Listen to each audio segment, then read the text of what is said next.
ఏ విధంగా అన్యాయం జరుగుతుంది? గత కొన్ని రోజులుగా యూరియా దొరక్క, ఎరువులు దొరక్క లైన్లలో ఉండి ఎంత కష్టపడుతున్నారో రైతులు మనం చూస్తున్నాము.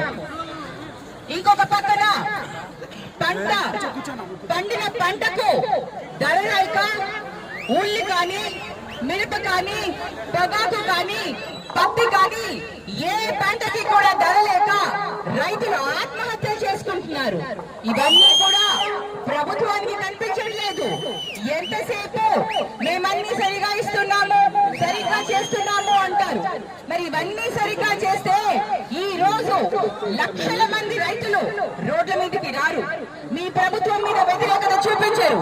అది అర్థం చేసుకోవాలని మరి కూటమి ప్రభుత్వానికి ఇవాళ తెలియజేస్తున్నాము.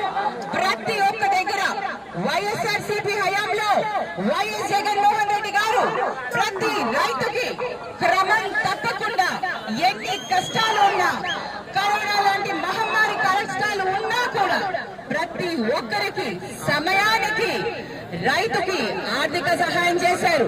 అంతేకాకుండా బీమా చేశారు. ప్రతి పంట, ఒకవేళ ఏదైనా పంట మార్కెట్ లో ధర లేకపోతే దాన్ని కొని ప్రభుత్వమే కొని వాళ్ళని ఆదుకున్నారు. ఈ రోజు ఇవన్నీ ఎక్కడ పోయాయి? ప్రతి రైతు కూడా ఈ రోజు బాధపడతా ఉన్నాడు.